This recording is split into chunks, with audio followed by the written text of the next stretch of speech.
कुमार आप सभी का स्वागत करता हूं मां नेटला नेट जेआरएफ चैनल पे। साथियों, आज के वीडियो में हम बात करेंगे यूजीसी नेट कट ऑफ के बारे में। सभी सब्जेक्ट के कट ऑफ के बारे में यहाँ पर हम बात करेंगे। सबसे पहले एक बात क्लियर कर दूं कि कट ऑफ इस बार कम जाएंगे। इसका 3 मुख्य रीजन है। पहला तो यह है कि एनटीए की जो विश्वसनीयता थी वो 60 पर थी, क्योंकि एग्जाम पहले ऑफलाइन हुआ, फिर वो कैंसिल हो गया। ठीक है, कैंसिल किस नाम पर हुआ, किस नाम पे कि क्वेश्चन आउट हो गया, फिर बाद में सीबीआई ने कहा कोई पेपर ही आउट नहीं हुआ है। ठीक है, उसके बाद फिर एग्जाम ऑनलाइन हो गया। ठीक है, तो इस तरीके से स्टूडेंट को जो एनटीए पर से जो विश्वास था वो थोड़ा डगमगा गया। और दूसरा, जो स्टूडेंट थे उनकी कंसंट्रेशन भी भंग हुई। ऑनलाइन से ऑफलाइन, ऑफलाइन से ऑनलाइन, इस तरीके से बहुत ही रिवर्स इफेक्ट पड़ता है। जो स्टूडेंट प्रिपरेशन कर रहे होते हैं, बहुत सारे इतने मेंटली स्ट्रांग नहीं होते हैं कि पेपर आउट हो गया फिर से शुरू करना है। ठीक है, ऑनलाइन था ऑफलाइन हो गया, फिर ऑफलाइन था ऑनलाइन हो गया, इसमें अपने आप को कंसंट्रेट करके रखने में। तो ये, और इस बार जितना भी पेपर हुआ है इसमें ज्यादातर लोग हमसे एग्री होंगे, ज्यादातर सब्जेक्ट में क्वेश्चन पेपर बहुत ही डिफिकल्ट लेवल का था। ठीक है, ज्यादातर सब्जेक्ट में। ठीक है, और तीसरा जो बड़ा कारण हमको लगता है, या जो हमको फीडबैक मिल रहा है ऑनलाइन और ऑफलाइन कोचिंग में, वो है कि ऑनलाइन में ज्यादातर जो रिमोट एरिया के स्टूडेंट होते हैं, ग्रामीण क्षेत्र के, दूर दराज क्षेत्र के, वो कंफर्टेबल नहीं होते हैं। कहने के लोग कह देते हैं कि मोबाइल तो सब चलाता है, तो सब टेक्नोलॉजी से अवेयर हो गया। मोबाइल यूज करना एक बात है, और कंप्यूटर पर इस एग्जाम को बिना प्रैक्टिस के देना कंप्यूटर पे, वो एक दूसरी बात है। ठीक है, तो ये भी डिफरेंस क्रिएट करता है।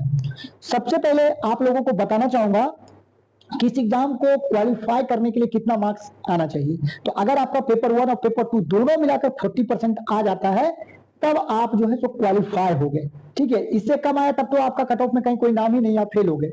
40% दोनों पेपर को मिलाकर लाना होता है। अब जिन जिन लोगों का 40% आ गया, उन छात्रों में से एनटीए कट ऑफ निर्धारित करता है। ठीक है, ये कट ऑफ का क्राइटेरिया होता है, 2-3 चीजों को देखकर वो बनाते हैं। इसमें सबसे पहले जो एनटीए देखता है, वो देखता है नंबर ऑफ स्टूडेंट जो कि एग्जाम में अपियर हुए थे।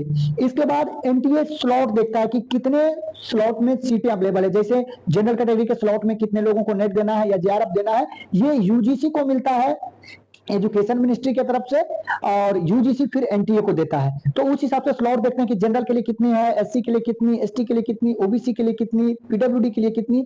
ठीक है, तो ये स्लॉट भी डिपेंड करता है कट ऑफ को ऊपर नीचे करने में। अगर ज्यादा स्लॉट रहा, ठीक है, ज्यादा लोगों को नेट और जेआरएफ देने का आदेश है, ठीक है, तो वहां पर क्या होता है, कट ऑफ कम जाता है। ठीक है, अब हम बात कर लेते हैं कि कट ऑफ जाएगा कितना। ठीक है, तो कट ऑफ 50 से 60% के बीच रहेगा ज्यादातर सब्जेक्ट में। उससे पहले आप लोग का एक चीज पे और नॉर्मलाइजेशन पर भी कमेंट आ रहा था, तो देखिए नॉर्मलाइजेशन ऐसा कुछ ज्यादा होता नहीं इसमें। ये रेलवे का एग्जाम नहीं है, क्योंकि रेलवे के नॉर्मलाइजेशन में फिर बहुत अंतर आ जाता है, बहुत सारे लोगों के नंबर घट जाते हैं, क्योंकि उसमें 1 करोड़ लोग फॉर्म भर देते हैं। इसमें मैक्सिमम आपका जो फॉर्म फिल करते हैं सारे सब्जेक्ट को मिलाकर 10 से 12 लाख स्टूडेंट, और उसमें नॉर्मलाइजेशन ये करते हैं सिर्फ सब्जेक्ट वाइज। ठीक है, जैसे हिंदी है, इंग्लिश है, उस सब्जेक्ट में जितने शिफ्ट में हुआ है तो कोई विशेष अंतर नहीं आता है, एक आध नंबर का माइनर सा अंतर आता है। तो जो नॉर्मलाइजेशन का इतना हवा खड़ा है कि नॉर्मलाइजेशन होगा, इस शिफ्ट का हार्ड था तो इसका कम होगा, इस शिफ्ट का जो है आसान था तो इसमें नॉर्मलाइजेशन होकर नंबर घट जाएंगे, तो इस तरह की ऐसी कोई बातें नहीं है, कोई ज्यादा नंबर घटेगा नहीं। तो नॉर्मलाइजेशन कोई खास यूजीसी नेट में इफेक्ट नहीं करता है। ठीक है, अब देखिए, अब एक कट ऑफ का आपको उदाहरण दिखाता हूं। जैसे देखिए, हिंदी साहित्य का पिछले साल का लास्ट जो एग्जाम है उसका कट ऑफ है। पिछली बार भी जब मैंने कहा था कि 80 क्वेश्चन मात्र अगर आपका सही हो रहा है 150 में से, तब जनरल से आपका क्लियर हो जाएगा। ठीक है, ईडब्ल्यूएस में मैंने कहा था कि अगर आपका 75 क्वेश्चन सही हो रहा है, उससे कम में 74 क्वेश्चन में ही सही ईडब्ल्यूएस का देख सकते हैं कि नेट क्लियर हो गया है। ठीक है, लेकिन उस समय लोगों ने कहा कि सर नहीं जाएगा कट ऑफ कम, जहां तक सवाल है कि ज्यादा ही जा सकता है, लेकिन देखिए जो मैंने कहा वही हुआ, जितना मैंने बताया उससे जहां तक कम ही गया। और ये सभी सब्जेक्ट की यही कहानी है। कुछ स्टूडेंट जो कि बहुत ज्यादा प्रैक्टिस कर लेते हैं, ठीक है, तो उनको, उनके लिए एग्जाम ये आसान होता है। ऐसे ये आसान एग्जाम है नहीं, खासकर जो पेपर 2 का सब्जेक्ट होता है वो एक तरह से अथाह समुद्र होता है, चाहे वो किसी भी सब्जेक्ट का हो। ठीक है, और पेपर 1 जिनका मैथ वगैरह कमजोर है, कैलकुलेशन, उनके लिए भी बहुत ही डिफिकल्ट होता है, जिनका मैथ बैकग्राउंड से जो नहीं है। तो कहने को कोई कह दे कि आसान है पेपर और कट ऑफ जो हाई जाएगा, लेकिन मैं आपको कहता हूं कि कट ऑफ 50 से 60% के बीच रहेगा ज्यादातर सब्जेक्ट में। और पिछले साल से जहां तक नीचे रहेगा ऊपर नहीं जाएगा। मेरा अभी तक का एक्सपीरियंस, मेरा अभी तक का जो अनुभव है और जो मुझे फीडबैक मिला है ऑनलाइन और ऑफलाइन छात्रों से, तो उसके आधार पर मैं यह कह रहा हूं। आपका कितना मार्क्स आ रहा है कमेंट में लिखकर यह जरूर बताइए साथियों। और अगर ये वीडियो आपको थोड़ा भी इंफॉर्मेटिव लगा हो तो आप अपने साथियों में जरूर शेयर करिए।